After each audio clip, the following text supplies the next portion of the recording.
നമസ്കാരം. പിണറായി വിജയന്റെ നവകേരള സർക്കിട്ട് ഇന്ന് വൈകുന്നേരത്തോടു കൂടി തിരുവനന്തപുരത്ത് അന്ത്യശ്വാസം വലിക്കുകയാണ്. യൂത്ത് കോൺഗ്രസുകാർക്കെതിരെ പോലീസ് നടത്തുന്ന നരനായാട്ടിനെതിരെ പ്രതിഷേധിച്ചുകൊണ്ട് കോൺഗ്രസുകാർ ഇന്ന് സംസ്ഥാന പോലീസ് മേധാവിയുടെ ഓഫീസിലേക്ക് മാർച്ച് നടത്തി. പക്ഷേ ആ മാർച്ച് തുടങ്ങുന്നതിന് മുൻപ് തന്നെ പോലീസ് ഇടപെട്ട് അത് അക്രമാസക്തമാക്കി. പോലീസിന്റെ ഒരു ഇടപെടൽ കൊണ്ട് തന്നെയാണ് അത് അക്രമാസക്തമായത്. അതുപോലെ തന്നെയാണ് അതേ സമയത്ത് സെക്രട്ടേറിയറ്റ് മുന്നിൽ യുവമോർച്ചക്കാരും പ്രതിഷേധവുമായി രംഗത്തെത്തി. അങ്ങനെ തലസ്ഥാനം ഇപ്പോൾ കടുത്ത ഒരു യുദ്ധക്കളത്തിന്റെ പ്രതിനിധിയാണ് തലസ്ഥാനത്തുള്ളത്. ഇതിനെല്ലാം കാരണക്കാരൻ ആയ പിണറായി വിജയനാകട്ടെ ഇതൊന്നും തന്നെ ബാധിക്കുന്ന ഒരു വിഷയമല്ല എന്ന മട്ടിൽ പൊതുജനങ്ങളെയും നീതിന്യായ വ്യവസ്ഥയും ഒക്കെ വെല്ലുവിളിച്ച് പല്ലടിച്ചു കാട്ടിക്കൊണ്ട് ഇപ്പോഴും തന്റെ ജൈത്രയാത്ര തുടരുകയാണ് എന്ന് അഭിനയിച്ചുകൊണ്ടിരിക്കുകയാണ്. അല്ല, പക്ഷേ ഇന്നത്തെ അക്രമം കാണുമ്പോൾ സ്വാഭാവികമായിട്ടും വളരെ പ്ലാൻഡ് ആയിരുന്നു പോലീസിന്റെ ഭാഗത്ത് തീർച്ചയായിട്ടും മനസ്സിലാവുന്നത്. കാരണം നമ്മൾ കഴിഞ്ഞ 2-3 ദിവസമായിട്ട് നമ്മൾ സെക്രട്ടേറിയറ്റിന്റെ മുന്നിലെ യൂത്ത് കോൺഗ്രസിന്റെ മാർച്ച് കണ്ടു. അത് കഴിഞ്ഞിട്ട് ഇന്നിപ്പോ നടന്നുകൊണ്ടിരിക്കുന്ന മാർച്ചുണ്ട്, ഏത് സെക്രട്ടേറിയറ്റിന്റെ യുവമോർച്ചയുടെ മാർച്ചുണ്ട്.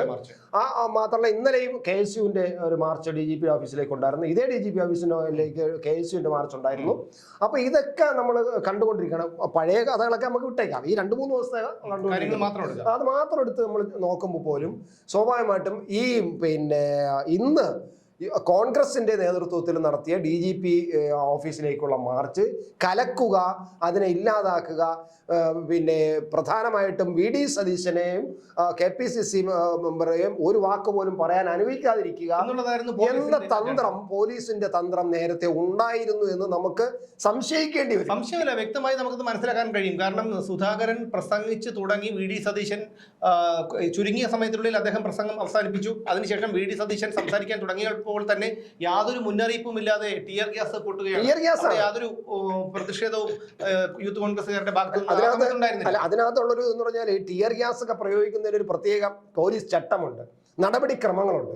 ആ നടപടിക്രമങ്ങളെ സംബന്ധിച്ചിടത്തോളം ഒരു പ്രക്ഷോഭകര് സമരത്തിന് വരുമ്പോൾ ആ പ്രക്ഷോഭകരുടെ ആദ്യം ഇവർ പ്രകോപനപരമായിട്ട് അവർ വരികയാണെന്നുണ്ടെങ്കിൽ, പ്രകോപനം സൃഷ്ടിക്കുകയാണെന്നുണ്ടെങ്കിൽ, പോലീസിന് നിയന്ത്രിക്കാൻ പറ്റാത്ത തരത്തിൽ പ്രകോപനം സൃഷ്ടിക്കുകയാണെന്നുണ്ടെങ്കിൽ അത് ആദ്യം അവരെ പറഞ്ഞു വിടാനുള്ള ശ്രമം നടത്തും. തള്ളി മാറ്റാനോ പറഞ്ഞു വിടാനോ ശ്രമം നടത്തും. അത് കഴിഞ്ഞാൽ ഇവർ പിന്നെ ഇത് വരും, നമ്മുടെ ജലപീരങ്കി ഉപയോഗിക്കും. അത് കഴിഞ്ഞിട്ട് ഇവർ പിരിഞ്ഞു പോകുന്നില്ല. വളരെ ഗുരുതരമായ പോലീസിന് കൺട്രോൾ ചെയ്യാൻ പറ്റാത്ത തരത്തിൽ പ്രകോപിതരാണ്. അവർ അക്രമ അഴിച്ചുവിടുകയാണെന്ന് കണ്ടു കഴിഞ്ഞാൽ മാത്രമാണ് ടിയർ ഗ്യാസ് പ്രയോഗിക്കുന്നത്. ഇത് നമ്മൾ കണ്ടതെന്ന് പറഞ്ഞത്, പ്രതിപക്ഷ നേതാവ് പ്രസംഗിക്കാൻ മൈക്കെടുത്ത് 2 വാക്ക് തുടങ്ങിയതേ ഉള്ളൂ, പെട്ടെന്ന് ഇവിടുന്നോ ടിയർ ഗ്യാസുകൾ വന്നു വീഴുന്നു, ജലപീരങ്കി, 3 കൂടെ ഒരുമിച്ചാണ്. അതാണ് ഈ 3 കൂടെ ഒരുമിച്ചാണ്. മറ്റേ സ്റ്റെപ്പാണ് ചെയ്യേണ്ടതെന്നുള്ളതാണ് ചട്ടങ്ങളുള്ളത്. അതും DGP ഓഫീസിന് മുന്നിലാണ്. ആലോചിക്കുക, ഒരു പോലീസ് മേധാവിയുടെ ഓഫീസിന്റെ മുന്നിൽ നടന്ന മാർച്ചിനെയാണ് പോലീസ് ചട്ടങ്ങൾ ലംഘിച്ചുകൊണ്ട്, നഗ്നമായി ലംഘിച്ചുകൊണ്ട് പോലീസ് ചെയ്തിരിക്കുന്നത്. അപ്പൊ അകത്തിരിക്കുന്ന DGP അതിന് ഉത്തരവാദിയാണ്. മറ്റ് ചിലപ്പം PM ഓഫീസിൽ നിന്നും ചിലപ്പോ ഈ ശശി നടന്ന ആൾക്കാരുടെ ശശി ചെയ്തതാണെന്ന് ഇപ്പൊ തന്നെ ആരോപണം CM ഓഫീസിൽ നിന്ന്. അപ്പൊ CM ഓഫീസിൽ ഇരിക്കുന്ന ശശിയാണ് ചെയ്തതെന്നുണ്ടെങ്കിൽ ശശി ചെയ്തു എന്ന് ഇപ്പൊ കോൺഗ്രസ്സുകാര് ആരോപിക്കുന്നുണ്ട്. ചെന്നിത്തല പറഞ്ഞിട്ടുണ്ട്, സുധാകരൻ തന്നെ പറഞ്ഞിട്ടുണ്ട്.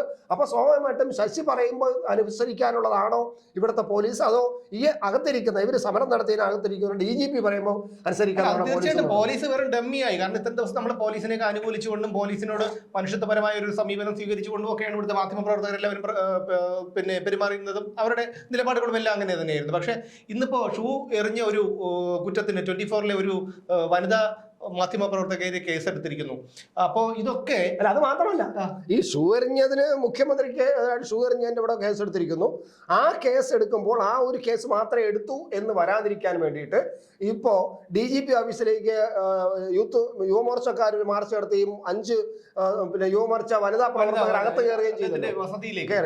അത് റിപ്പോർട്ട് ചെയ്ത മാധ്യമപ്രവർത്തകർ, 5 മാധ്യമപ്രവർത്തകർ, റിപ്പോർട്ട് ചെയ്ത മാധ്യമപ്രവർത്തകർ ഇത് DGPയുടെ വീട്ടിനകത്ത് കയറി ചെന്ന് കുത്തിയിരിക്കുന്നത്, ഷൂട്ട് ചെയ്ത, റിപ്പോർട്ട് ചെയ്ത, അതായത് എല്ലാവരെയും അടിച്ചൊതുക്കുക എന്നുള്ള ഒരു തന്ത്രം എന്നല്ല, ഒരു ഭീഷണിപ്പെടുത്തി വരുതിക്ക് നിർത്തുക എന്നുള്ള ഒരു തന്ത്രമാണ് പിണറായി വിജയൻ ഇപ്പൊ നടത്തിക്കൊണ്ടിരിക്കുന്നത്. ബംഗാളിൽ എങ്ങനെയാണോ യുവന്മാര് 33 കൊല്ലം ഭരിച്ചത്, അതുപോലെ തന്നെയാണ് ഇപ്പോൾ കേരളത്തിലും നടപ്പിലാക്കിക്കൊണ്ടിരിക്കുന്നത്.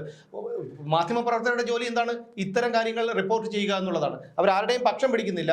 ഓൺലൈൻ മാധ്യമങ്ങൾ ഒരു പരിധിവരെ ഒരു എന്താണ് പക്ഷം പിടിച്ച് സംസാരിക്കാറുണ്ട്. അത് പക്ഷം പിടിക്കുന്നതല്ല, അത് ന്യായം ജനങ്ങളുടെ ഭാഗത്ത് നിന്ന് ചിന്തിക്കുമ്പോൾ അത് അത്തരത്തിൽ പറയേണ്ടി വരുന്നത് കൊണ്ടാണ് ഞങ്ങൾ പലപ്പോഴും അത്തരത്തിൽ പ്രതികരിക്കുന്നത്. പക്ഷേ ഇന്ന് സുധാകരൻ എന്ന് പറയുമ്പോൾ നമുക്കറിയാം, പിണറായി വിജയന്റെ ആജീവനാന്ത ശത്രുവാണ് സുധാകരൻ. അപ്പോൾ സുധാകരൻ പ്രസംഗിക്കുമ്പോൾ അദ്ദേഹത്തിന്റെ ആരോഗ്യസ്ഥിതി ഇപ്പോൾ വളരെ കുറച്ച് മോശമാണ് എന്നാണ് അറിയുന്നത്. അദ്ദേഹം ആ ആരോഗ്യസ്ഥിതിയുള്ള ഒരു മനുഷ്യൻ പ്രസംഗിക്കുമ്പോൾ, ഒരു മുതിർന്ന നേതാവ് പ്രസംഗിക്കുമ്പോൾ യാതൊരു മുന്നറിയിപ്പുമില്ലാതെ ടിയർ ഗ്യാസ് പ്രയോഗിക്കുക എന്ന് പറഞ്ഞാൽ അദ്ദേഹത്തിനെ ആശുപത്രിയിൽ പ്രവേശിപ്പിച്ചിട്ടുണ്ട്. അല്ല, ഇത് അദ്ദേഹത്തിനെ തള്ളിയിടുക എന്നുള്ള ലക്ഷ്യം തന്നെയായിരുന്നു എന്ന് തന്നെയാണ് ഇപ്പോൾ കോൺഗ്രസ്സുകാര് പിന്നെ ആരോപിക്കുന്നത്. അവർ പറയുന്നത് തന്നെയാണ്. ഒരുപക്ഷെ നമുക്ക് അങ്ങനെ തോന്നാം, കാരണം അദ്ദേഹത്തിനെ തള്ളിയിടുക. കാരണം നേരത്തെ പറഞ്ഞതുപോലെ സുധാകരൻ KPC പ്രസിഡന്റ് ആയതിന്റെ അന്ന് മുതൽ പിണറായി വിജയൻ അത് ഇഷ്ടപ്പെടുന്നില്ല, വല്ലാത്ത ചുരുക്കുണ്ട്. കാരണം അദ്ദേഹത്തിന് അറിയാം ആരാണ് സുധാകരൻ, എന്താണ് സുധാകരന്റെ പവർ എന്താണ്, കഴിവ് എന്താണെന്നുള്ളത് പിണറായി വിജയന് ഭംഗിയായിട്ട് അറിയാം. ഈ സുധാകരന്റെ ഈ കഴിവ് അനുഭവിച്ചിട്ടുള്ള ആളുമാണ് പിന്നെ നമ്മുടെ ഈ പിണറായി വിജയൻ. അതുകൊണ്ട് തന്നെ അദ്ദേഹം KPC പ്രസിഡന്റ് ആയാൽ കോൺഗ്രസ് ഏത് തരത്തിൽ മാറും എന്ന് ഭംഗിയായിട്ട് അറിയാവുന്നത് കൊണ്ടാണ് ഇദ്ദേഹത്തിനെ തകർക്കുക. അല്ല, അതൊരു മറ്റൊരു കാര്യമുണ്ട്. പല കാരണങ്ങൾ കൊണ്ടും ഇത്രയും ദിവസം കോൺഗ്രസ്സുകാർ തുനിഞ്ഞിറങ്ങിക്കഴിഞ്ഞാൽ ഡിവൈഎഫ്ഐക്കാരൊന്നും ഇവരുടെ മുന്നിൽ ഒന്നും അല്ല എന്നുള്ളൊരു കാര്യം നിങ്ങൾ മനസ്സിലാക്കണം. കാരണം പോലീസിന്റെ സപ്പോർട്ട് ഉണ്ടായിട്ട് പോലും ഡിവൈഎഫ്ഐക്കാർക്ക് യൂത്ത് കോൺഗ്രസ്സുകാരോട് പിടിച്ചു നിൽക്കാൻ പറ്റുന്നില്ല. കാരണം അതിന്റെ കാരണം തുറന്നു പറയുന്നില്ല. എന്തുകൊണ്ടാണ് ഈ ഡിവൈഎഫ്ഐക്കാർ മറ്റുള്ള മനുഷ്യരിൽ നിന്നും വ്യത്യസ്തമായി ഈ എന്താണ് സ്വയബോധമില്ലാതെ പെരുമാറുന്നത് എന്നുള്ള കാര്യം ഇവിടെ തുറന്നു പറയുന്നില്ല. ജനങ്ങൾക്ക് എല്ലാവർക്കും അറിയാവുന്ന കാര്യമാണ്. അപ്പൊ അതിനെക്കുറിച്ച് പറയുന്നില്ല. അത് പക്ഷേ പറയാതിരിക്കാൻ പറ്റില്ല, ഒരു ക്രൂരതയാണ് ഇത്. ഇന്ന് ഇപ്പൊ ഒരു ഡിവൈഎഫ്ഐ ഒരു യൂത്ത് കോൺഗ്രസ്സുകാരനെ പോലീസ് വാഹനം ഇടിച്ച് തള്ളിയിട്ടിട്ട് അയാളെ കാലി കൂടെ കയറ്റി ഇറക്കി ആ വേദനയിൽ കിടന്ന് പൊളയുന്ന അയാളെ ഒരു ഡിവൈഎഫ്ഐക്കാരൻ വന്നിട്ട് വലിയ കമ്പി ദണ്ട് കൊണ്ട് ഓൺലൈനിൽ വരുത്തിക്കുന്ന വളരെ വിദേശത്ത് നിർമ്മിക്കുന്ന ദണ്ടാണ്. അതുകൊണ്ട് കാലിന് അടിച്ചു പൊട്ടിക്കുക. പ്രേക്ഷകർ ഒരു കാര്യം ആലോചിക്കുക, ഈ പൃഥ്വിരാജിന്റെ ഒരു സിനിമ ഒരു 10-15 വർഷങ്ങൾക്ക് മുമ്പ് ഇറങ്ങിയ സ്റ്റോപ്പ് വയലൻസ് എന്ന് പറഞ്ഞൊരു സിനിമയുണ്ട്. അപ്പൊ ആ സിനിമയാണ് എനിക്ക് പെട്ടെന്ന് ഓർമ്മ വന്നത്. അതുപോലുള്ള അതേ കാറ്റഗറിയിലുള്ള ഒരുപാട് പടങ്ങൾ ഇറങ്ങിയിട്ടുണ്ട്. പക്ഷേ ഈ സിനിമ ഒന്ന് കാണുക. ഈ കുറ്റകൃത്യങ്ങൾക്ക് പോകുന്നവര് കൃത്യമായി മയക്കുമരുന്ന് ഉപയോഗിച്ചിട്ടാണ് പോകുന്നത്. അപ്പൊ അവർക്ക് അറിയില്ല അവരെന്താണ് ചെയ്യുന്നത് എന്നുള്ള കാര്യം അവർക്ക് പോലും അറിയില്ല. അത്തരത്തിൽ ഒരു മനുഷ്യനോട് ക്രൂരമായി പെരുമാറാൻ, ഒരു മനുഷ്യ ശരീരത്തോട് ക്രൂരമായി പെരുമാറാൻ ഒരു മനുഷ്യന്, സ്വയബുദ്ധിയുള്ള ഒരു മനുഷ്യന് കഴിയണമെങ്കിൽ അവന്റെ തലച്ചോറിനെ അപ്പോൾ മയക്കുമരുന്ന് കാർന്നു തിന്നിട്ടുണ്ടാകണം എന്നുള്ളതാണ്. പിന്നെ രണ്ടാമതൊരു വിഷയം, ഇന്ന് ഈ നവകേരള സർക്കിട്ട് തെക്കോട്ടെടുത്ത് അന്ത്യശ്വാസം വലിക്കുകയാണെന്ന് വൈകുന്നേരം. അപ്പോൾ ജനങ്ങളുടെ പങ്കാളിത്തമില്ല. ഇന്നലെ തിരുവനന്തപുരം ജില്ലയിൽ മിക്കയിടത്തു നിന്നും പിണറായി വിജയന്റെ നവകേരള സർക്കിട്ടിന് വളരെ രൂക്ഷമായ തരത്തിലുള്ള പ്രതിഷേധവും മറ്റു രീതികളുമാണ് സ്ത്രീകൾ ഉൾപ്പെടെയുള്ള ജനങ്ങളിൽ നിന്നുണ്ടായിട്ടുള്ളത്. അപ്പോൾ പിണറായി വിജയൻ ധരിച്ചിരിക്കുന്നത് പോലെ, അല്ലെങ്കിൽ പാർട്ടിയും പിണറായി വിജയനും സർക്കാരും കണക്ക് കൂട്ടിയത് പോലെയുള്ള ഒരു വിജയമൊന്നും ഇവിടെ ഒരിക്കലും വട്ടിയൂർക്കാവിൽ ഉണ്ടാകാൻ പോകുന്നില്ല, സമാപന ചടങ്ങിൽ ഉണ്ടാകാൻ പോകുന്നില്ല. അപ്പോൾ ഇതുപോലൊരു സംഭവം ക്രിയേറ്റ് ചെയ്തെടുത്തിട്ട് ഇത് പൊളിച്ചത് BJP-ക്കാരും യുവമോർച്ചക്കാരും യൂത്ത് കോൺഗ്രസ്സുകാരും അല്ലെങ്കിൽ കോൺഗ്രസ്സുകാരും ചേർന്നാണ് എന്നുള്ള ഒരു പിന്നെ രീതിയിലേക്ക് അത് ചിത്രീകരിക്കാനുള്ള ഒരു ശ്രമവും ഇതിന്റെ പിന്നിലുണ്ട്. ഉണ്ട് തീർച്ചയായിട്ടും. പിന്നെ നമ്മൾ ഒറ്റ വാക്ക് പറയുക, സുധാകരനെ ലക്ഷ്യമിട്ടു, സുധാകരനെ തള്ളിയിടുക. ഈ കൂട്ടത്തിൽ സുധാകരനെ ഇല്ലാതാക്കാൻ പറ്റുമെങ്കിൽ ഉന്മൂലനം, അതാണല്ലോ കമ്മ്യൂണിസ്റ്റുകളുടെ സ്വഭാവം എന്ന് പറയുന്നത്. അത് കമ്മ്യൂണിസ്റ്റ് ഭാഷയാണ്, ഉന്മൂലനം ചെയ്യുക. അപ്പൊ ആ സുധാകരനെ ഉന്മൂലനം ചെയ്യുക എന്നത് ഒരുപക്ഷെ പ്ലാൻഡ് ആയിരിക്കും. അത് കോൺഗ്രസ്സുകാർക്ക് തിരിച്ചറിഞ്ഞു കഴിഞ്ഞു. അവരതനുസരിച്ച് DGP-യോട് ആവശ്യപ്പെട്ടിരിക്കുന്നു. പറഞ്ഞാൽ ആരാണ് ഉത്തരവിട്ടത് ടിയർ ഗ്യാസ് പ്രയോഗിക്കുക? DGP എന്ന് പറഞ്ഞാൽ അതിഥി തൊഴിലാളികളെന്ന് നമ്മൾ പറയാറുണ്ട്. അത് തന്നെയാണ് ഇപ്പോൾ ഇവിടെ നമ്മുടെ കേരളത്തിന്റെ സംസ്കാരത്തെയും കേരളത്തിന്റെ സ്പന്ദനങ്ങളെയും അറിയാവുന്ന എത്ര പോലീസ് മേധാവികൾ കേരളത്തിൽ ഉണ്ടായിട്ടുണ്ട്.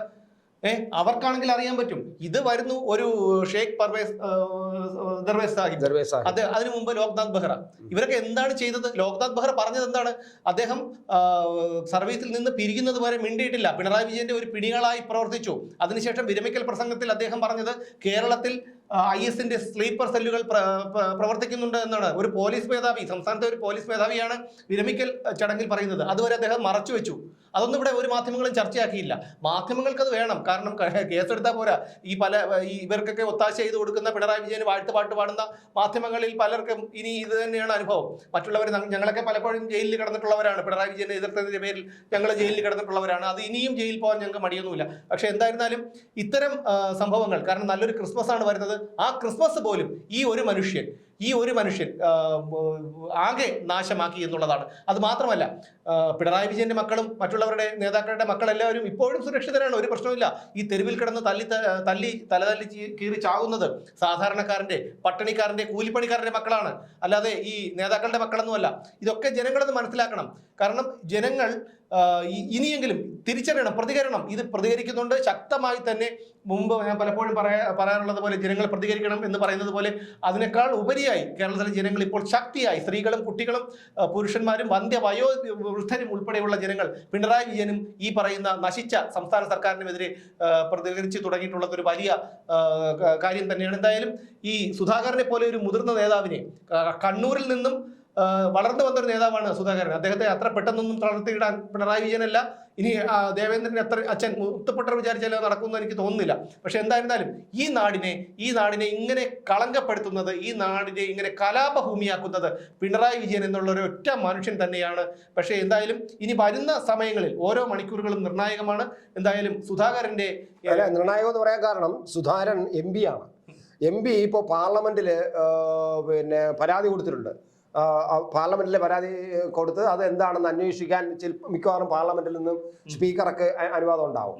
അപ്പോൾ സ്വാഭാവികമായിട്ട് ഇതിന് മറുപടി DGP കൊടുക്കേണ്ടി വരും. ഈ DGP എന്തായിരിക്കും ചെയ്യാൻ പോകുന്നത്? സ്വാഭാവികമായിട്ട് ഇത് വരാൻ പോകുന്നത് ചെറിയ ഒരു പിന്നെ ലാത്തി ചാർജ് എന്നോ ചെറിയൊരു അക്രമമൊന്നോ അല്ല കാണാൻ പോകുന്നത്.